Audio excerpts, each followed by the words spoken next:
지심을 받으리라. 아멘. 드디어 세 번째 말이 나오기 시작합니다. 오늘 엘리바스의 세 번째 변론입니다. 어조가 강해지면서도 이제는 위로의 말까지 하고 있어요. 자, 첫 번째 죄인으로 정죄합니다. 2절에 보니까 사람이 어찌 하나님께 유익하게 하겠느냐. 3절에 네가 의로운들 전능자에게 무슨 기쁨이 되겠으며 내 행위가 온전한들 그에게 무슨 이익이 되겠느냐. 사실 그렇죠. 우리가 하나님을 얼마나 유익하게 할 수 있으며 우리가 얼마나 기쁨이 될 수 있겠어요. 그러면서 오늘 욥이 극심한 고난 속에 있는 것은 분명 자신의 범죄로 말미암은 것이지 하나님을 경외하기 때문이 아니라고 말합니다. 자, 엘리바스는 욥이 당한 고난의 본질을 전혀 알지 못합니다. 지금 세 친구가 자꾸 다른 데서 찾아요. 인과 응보. 죄를 졌으니까 고난을 당한다.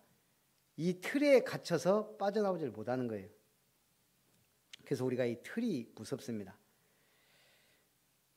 그러면서 이제 죄를 만들어내요. 욥을 죄인으로 몰아세웠던 엘리바스는 이제 가상적인 욥의 범죄 행위를 나열합니다. 6절에 까닭없이 형제를 볼모로 잡으며 헐벗은 자의 의복을 벗기며 목마른 자에게 물을 마시게 하지 아니하며 줄인 자에게 음식을 주지 아니하였구나. 9절에는 너는 과부를 빈손으로 돌려보내며 고아의 팔을 꺾는구나. 이게 지금 욥이 한 죄가 맞아요? 네. 근데 지금 그 죄를 자기가 본 것처럼 나열을 해요. 쭉. 이게 큰 죄예요. 죄를 지어내요. 말로 안 되니까. 엘리바스가 나열한 이게 지금 엄청 악한 죄들이에요.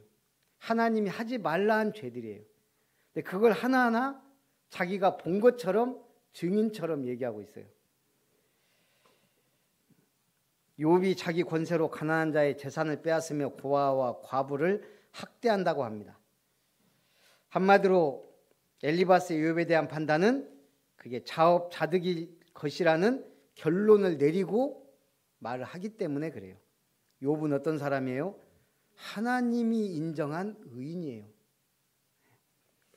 그 결과 10절에 그러므로 올무들이 너를 둘러있고 두려움이 갑자기 너를 엄습하며 어둠이 너로 하여금 보지 못하게 하고 홍수가 너를 덮느니라.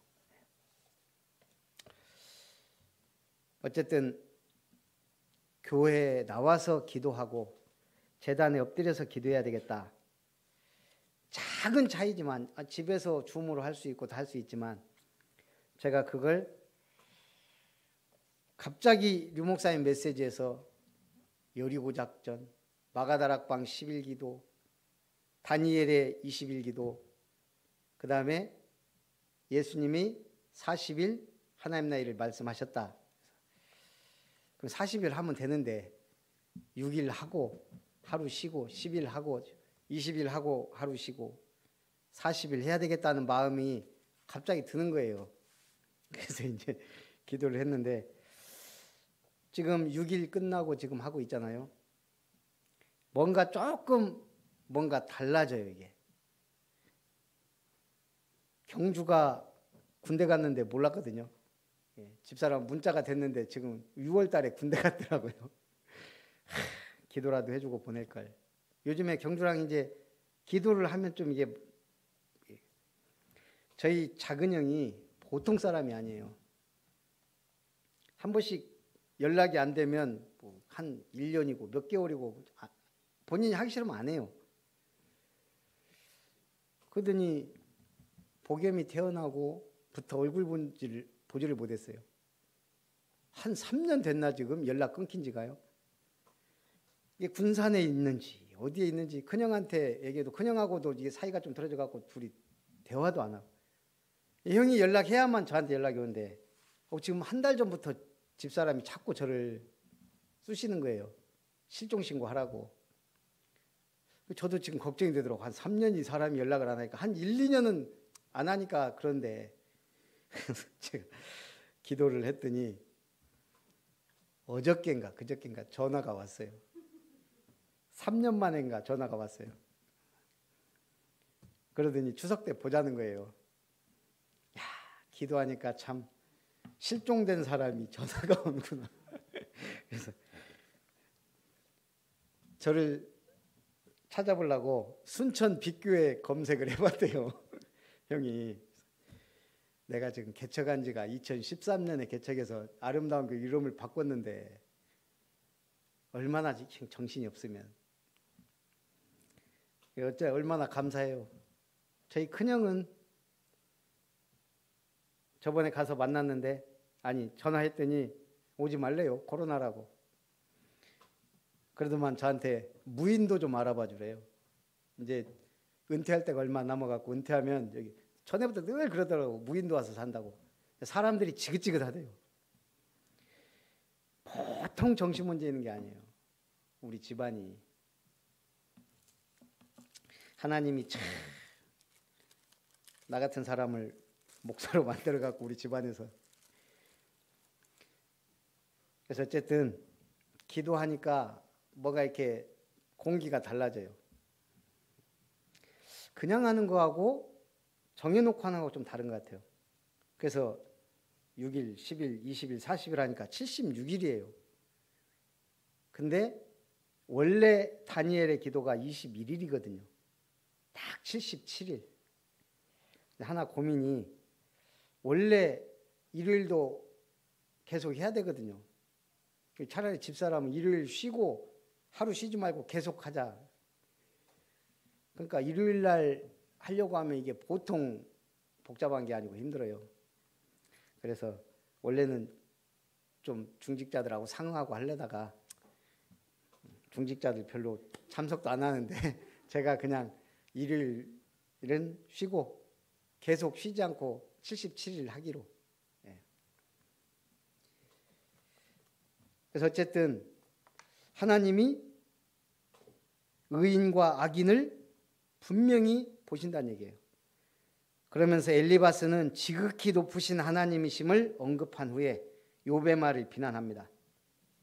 엘리바스는 욥이 하나님이 무엇을 아시며 흑암 중에서 어찌 심판하실 수 있으며 빽빽한 구름이 하나님을 가렸으니 하나님께서 자신을 보지 못하시고 궁창으로 걸어다니실 뿐이라고 했습니다. 욥이 이런 말을 했다는 건데 사실 이것도 과장했어요. 욥이 힘들 때 물론 하나님에 대해서 얘기했지만 이렇게까지는 안 했거든요. 거짓으로 죄를 지어내고 과장을 해요. 그래서 우리가 말씀을 정확하게 붙잡아야 된다는 거예요. 말씀으로 그래서 인생을 편집하지 않으면 안 되겠구나. 이번에 캠프 하는데도 김웅식 목사님도 그 얘기를 하더라고요.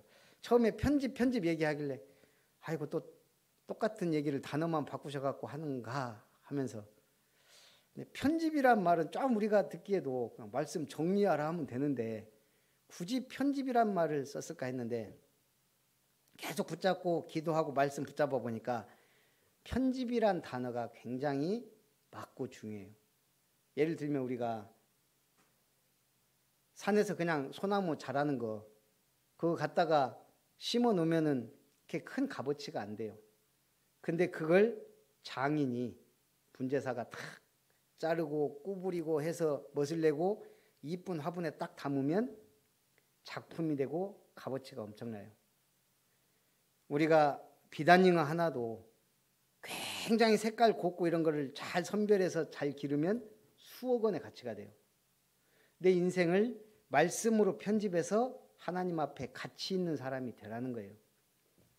그러면 설교는 뭐예요? 중요한 기도가 나오잖아요. 내가 말씀이 제대로 편집되면 거기에서 중요한 기도 제목들이 나와요.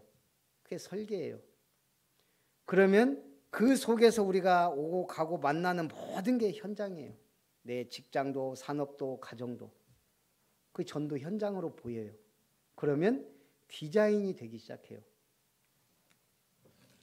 17절에 그들이 하나님께 말하기를 우리를 떠나소서 하며 또 말하기를 전능자가 우리를 위하여 무엇을 하실 수 있으랴 하였으니 하나님이 좋은 것으로 그들의 집에 채우셨느니라.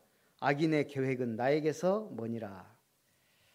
그래서 우리가 이 편집이 참 중요한데, 제가 어느 날 유튜브 이렇게 보니까 제 영상이 하나씩 올라와요. 근데 제가 깜짝 놀랐어요. 얼마 전부터 3회 조회수 4회 이런 거예요. 그래서 야, 이거 내리고 싶다 이런 생각이 들어요. 3회 4회 많이 10회 막 이러니까 이거 누가 볼까 부끄럽더라고. 근데 집사람이 엊그저께, 저는 그래서 말도 못하고 있었는데 그러더라고요. 선아가 빨리 올려야 되는데 앞에 본 거 나중에 올리니까 이게 다 없어진다는 거예요. 그러니까 한 20, 30회가 다행이다. 그랬구나. 그래서 빨리빨리 편집해서 올려야지. 안 그러면 남들이 볼 때. 말씀도 마찬가지예요. 우리가 그때그때 말씀 받고 빨리빨리 편집해서 하나님 앞에 기도가 상달되고 응답 받아야 전도자의 삶을 살든 237을 하든 뭘 하든지 할 거 아니에요. 이미 놓쳐버리면 끝나는 거예요. 일요일 날 말씀이 편집이 돼야 돼요.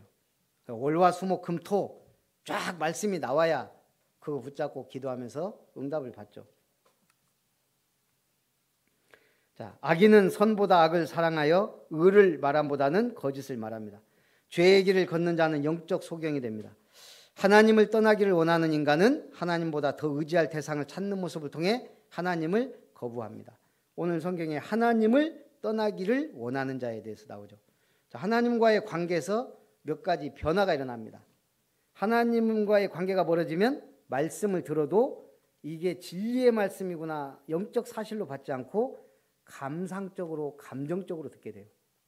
그럼 뭐예요? 분명히 중요한 시험에 빠지게 돼요. 들은 말씀을 망각하거나, 그래서 말씀과 상관없이 내 판단하게 되게 돼요. 결정하게 되는 거예요. 19절에 보니까 의인은 보고 기뻐하고 죄 없는 자는 그들을 비웃기를 우리의 원수가 망하였고 그들의 남은 것을 불어 삼켰느니라 하리라. 엘리바스는 악인이 멸망하는 것에 대해 의인은 보고 기뻐하고 무죄자는 그들을 향해 비웃으면서 좋아한다고 했습니다. 악인이 조롱받고 악인이 형통함이 일시적인 것은 분명한 사실이에요.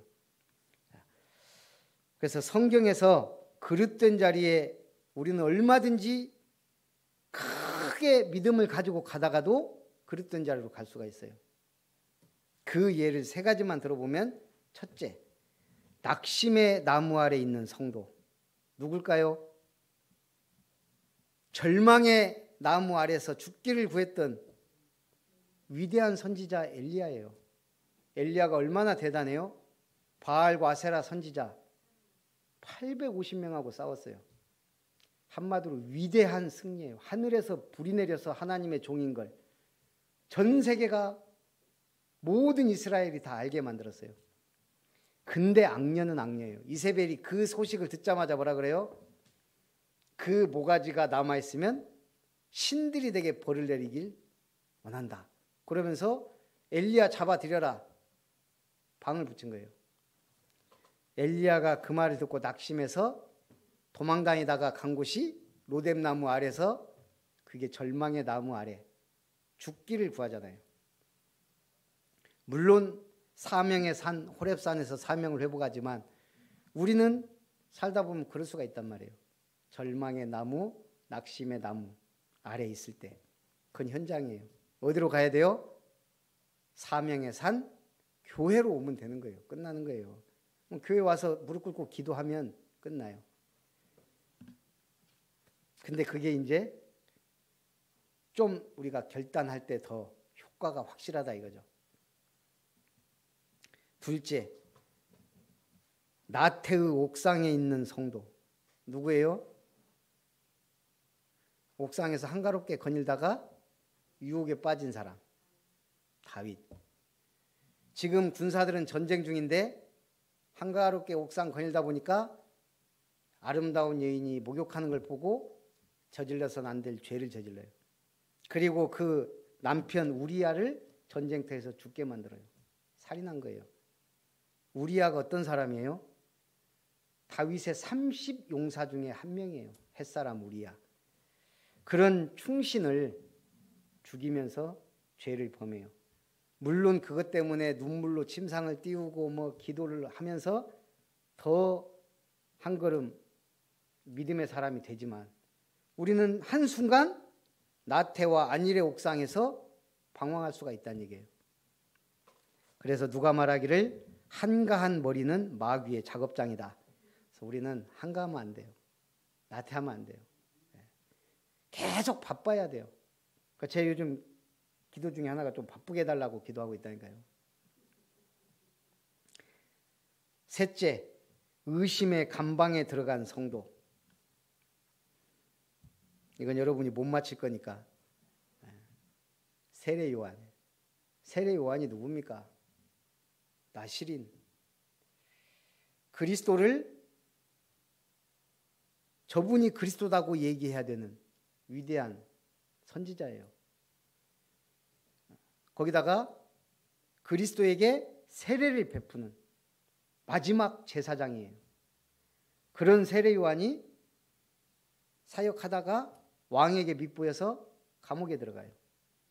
거기서 뭐라 그래요? 그리스도한테 제자를 보내, 예수님께.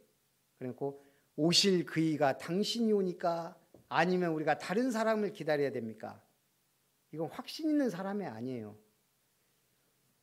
확신을 구하지만 지금 긴가민가 한 거예요. 지금 감옥에 있으면서. 그러니까 예수님한테 오실 그이가 당신입니까? 이게 지금 세례 요한이 지금 확신이 떨어졌어요. 감옥에서. 여러 가지 감옥에 있다 보니까 이제 언제 목 날아갈지 모르고 이 희미해진 거예요. 우리도 그럴 수 있습니다. 환경이 어려우면 우리도 모르게 불신앙하게 되고 의심병이 생겨요. 내가 어려우면 다른 모든 게 다 그렇게 보여요. 우리는 제가 선아한테 지극히 선한 것을 분별하라 그랬는데 그 지극히 선한 것을 분별할 때 11절에 의의 열매가 가득하다 그랬어요. 그런데 더 중요한 게 1장 9절이더라고요. 그거는 선아 숙제. 빌립보서 1장 9절, 10절, 11절. 제가 10절, 11절을 외우라 그랬는데 9절부터 외워야 되겠더라고요. 자, 하나님과 화목하라 그랬습니다. 21절에 너는 하나님과 화목하고 평안하라. 그리하면 복이 네게 임하리라. 엘리바스는 욥에게 하나님께 복받기 위해서는 먼저 하나님과 화목하고 평안하라고 이제 위로의 말을 주기 시작해요. 이게 이제 마지막 말이 되다 보니까 이제 조금 위로하기 시작해요. 계속해서 엘리바스는 하나님과 화목하는 방법에 대해 언급합니다. 하나님의 입에서 교훈을 받고 그 말씀을 내 마음에 두라. 우리는 말씀을 편집해야 돼요. 제가 뭐 여러 가지 이렇게 책도 보고 뭐 신문도 보고 조금씩 보고 인터넷 뉴스도 보고 하지만 이제 인터넷도 조금씩 본단 말이에요. 제가 딱 보는 게 있어요. 한두 개. 낚시는 안 하지만 제가 하나 보는 채널이 있어요. 이 사람이 회에 대해서 완전히 제가 지금까지 본 사람 중에 빠삭해요. 우리는 보도 못한 듣도 못한 회에 대한 것도 쫙 얘기하고 그러면서 이제 그런 얘기들도 하더라고요. 옛날에 다금바리가 비싸니까 능성어를 갖다가 다금바리로 우리는 잘 모른다고요. 그러더니 이제 우리 여름에 먹는 딱 한철 먹는 장어가 우리가 하모라 그러잖아요. 근데 이 사람이 하모하고 한마디로 참장어하고 붕장어하고 놓고 정말 맛 차이가 얼마나 나냐 하고 직접 양쪽 먹어보더니 큰 차이가 없다는 거예요. 가격 차이가 많이 나잖아요. 하모하고 그 장어하고. 실질적으로는 큰 차이가 없더라 이거예요. 먹어보니까 가격 차이는 많이 나는데 언제 한번 목사님들하고 그 장어 먹을 일이 있어서 제가 그 얘기를 했거든요. 하모를 딱 한 번 먹었는데 전문가가 말하기를 막상 딱 놓고 먹어보면 사시미든 뭐예요, 물에 끓여서 하는 거, 유비끼든 큰 차이가 없다더라. 근데 전문가들이 그런데요. 막상 딱 먹어보고 이게 참장어냐 뭐 붕장어냐 그 가려내 보라면 잘 모른대요. 아, 그랬더니 전문가도 아닌 목사님들이 아니래요. 확실히 다르대요. 그러면서 뭐가 고소하고 저거. 아, 네. 근데 제가 봤을 때는 전문가가 그렇게 얘기할 때는 민어가 굉장히 비싸요. 비쌀 때는 키로에 9만 원, 10만 원 넘어간대요. 우리나라 자연산 참민어하고 중국산 양식 민어하고 똑같이 놓고 먹어보더니 오히려 회는 찰진 것은 중국산 민어가 회 맛은 낫다 이거예요. 껍질하고 불에는 자연산이 나는데 아줌마 둘 놓고 어떤 게 맛이냐 했더니 중국산 민어가 양식 민어가 맛있다고 둘 다 그러더라고요. 그러니까 우리는 사실 이 입이 모르는 거예요. 잘. 사람마다 호불호가 갈 수 있다. 그러면서 뭔 얘기를 하냐면 사실 중국산 민어는 민어가 아니래요. 종류가 완전히 다른데 이 사람들이 민어로 파는 거예요. 민어가 워낙 비싸니까 그걸 그냥 원래 이름은 큰 민어인데 그것도 이름이 확실하게 안 정해진 거래요. 우리나라에서. 민어가 아닌데 종류가 다른데도 근데 맛은 비슷한가 봐요. 생긴 것도 비슷하니까. 그러니까 우리가 모르는 것들이 참 많아요. 말씀도요. 사실 우리가 지극히 선한 것을 분별하는 은혜를 받지 못하면 많은 사람들은 이게 참 진리의 말씀인지 아닌지 구분 못하는 사람들이 너무 많단 말이에요. 그래서 누가 중요해요? 언약 붙잡은 우리가 너무 중요하다는 얘기예요. 그 미세한 차이를 아는 사람들이잖아요, 우리가. 그래서 24절에 내 보화를 티끌로 여기고 오빌의 금을 계곡의 돌로 여기라. 그리하면 전능자가 내 보화가 되시며 네게 고귀한 은이 되시리니 이에 네가 전능자를 기뻐하여 하나님께로 얼굴을 들 것이라. 참 보배가 누구라고요? 하나님이라는 거예요. 오빌의 금 얘기합니다. 풍부한다는 뜻의 오빌은 아라비아 반도 서남쪽 아카바만에 위치한 질 좋은 금이 풍부하게 나는 지역이에요. 내 보화를 티끌로 여기고 그 좋다는 오빌의 금을 계곡의 돌로 여기고 전능자가 내 보화가 되시며 네 고귀한 은이 되시리니 이에 네가 전능자를 기뻐하여 하나님께로 얼굴을 들 것이라. 이제는 좋은 말도 많이 해요. 하나님께로 얼굴을 들어라. 사람은 누구나 물질의 욕심을 가지고 그것을 자랑거리로 여기는 본성을 가지고 있습니다. 오늘도 복겸이하고 친구가 월요일날 오늘은 우리 집에서 놀고 내일은 니네 집에서 놀자? 그러더니 월요일날은 친구 집에 가 놀고 오늘은 우리 집에 왔어요. 이제 복겸이가 이제 자랑을 하는 거예요. 갑자기 피아노를 탁 열더니 나 피아노 칠 줄 안다 그래서 떼떼떼떼 하니까 얘는 아이고 시끄러. 애기들끼리 노는 게 그래요. 복겸이는 자랑하는 거예요. 피아노 있다고. 물론 그 전자 올간인가 그거지만 걔는 또 아이고 듣기 싫어 이러고 있어요. 사람은 누구나 자랑하고 싶어 하고 그래요.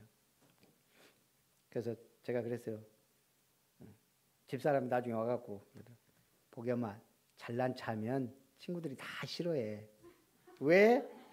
모르는 거예요. 애기들은 잘난 척하고 싶은데. 얘가 가면서 또 자기는 복겸이보다 장화가 이쁘대요. 그래서 그 장화 자랑하고 가는. 나는 장화에 뭐 꽃이 그려져 있다고 하면서 가는. 우리도 신앙이 약하면 뭐 자랑할 거, 자리 이런 거 찾고 따지는 거예요. 자, 오늘 26절 전능자를 기뻐하여 하나님께로 얼굴을 들 것이라. 너는 그에게 기도하겠고 그는 들으실 것이며 너의 서원을 네게 갚으리라. 이제까지 욥의 회의주의 및 불신앙의 소리를 비판하던 엘리바스는 위로자의 자세로 돌아가 하나님과의 화해를 권합니다. 28절 네가 무엇을 결정하면 이루어질 것이요 내 길에 빛이 비치리라. 즉 욥의 기도가 응답될 것이며 장래가 형통할 것이며 하나님의 빛이 그의 길을 비추어 줄 것이라고 얘기하면서 마무리합니다. 우리 돈에 5,000원짜리 퇴계 이왕이 있죠. 백운동 서원에서 퇴계 이왕이 제자들을 가르치고 있었습니다. 서원 밖에서 흘러나오는 퇴계 강의를 몰래 듣는 사람이 있었어요. 바로 동네 대장장이 배순입니다.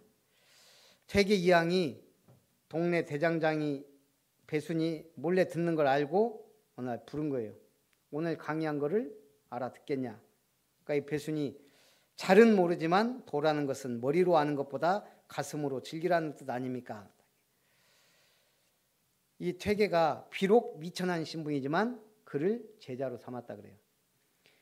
퇴계는 배움을 통해 먼 미래의 나라의 힘이 되어줄 인재를 키우는 일이 중요하다고 생각하고 사람됨의 공부를 가장 중요시했다고 합니다. 한마디로 사람 공부를 직접 실천하는 삶을 살았다는 얘기예요. 그러면서 이 글에 중요한 얘기가 있더라고요. 좋은 술 향기는 백리를 가고 향기로운 꽃내음은 천리를 가고 인품이 훌륭한 사람의 향기는 만리를 갈 수 있다. 순천 저기 우리 지집사님 집에서 김성일 집사님 집까지 몇 리나 될까요? 만리를 간다니까 만리 안 되겠죠. 천리나 될까요? 잘 모르겠는데 우리가 리를 잘 따질 줄 몰라서 숙제 2분 만리가 어디까지인지. 자, 결론. 엘리바스는 욥이 범하지도 아니한 가상적인 죄들을 열거하면서 욥을 정죄했습니다. 사람의 말은 그 사람의 속에 있는 것들, 인격, 신앙, 교양, 도덕성, 가치관 등이 나타납니다. 그래서 성경은 말을 많이 하는 것과 입술을 잘못 사용하는 것이 위험하다고 경고합니다. 우리는 어떤 말을 해야 돼요? 은혜 가운데서 소금으로 고르게 함같이. 엘리바스는 정죄하면서도 중요한 메시지를 전달했습니다. 하나님의 말씀을 내 마음에 두라는 겁니다. 하나님 말씀을 마음에 품고 승리하는 아름다운 교회 모든 성도님들 되시기를 주님의 이름으로 축복합니다. 살아계신 하나님, 오늘 엘리바스의 3번째 변론을 통하여 우리에게 주신 교훈을, 또한 경고의 말씀을, 그 속에서 하나님 내게 주시는 복음의 말씀을 붙잡고 승리하게 하옵소서. 주 예수님의 이름으로 기도하옵나이다. 아멘. 우리 찬송 505장입니다.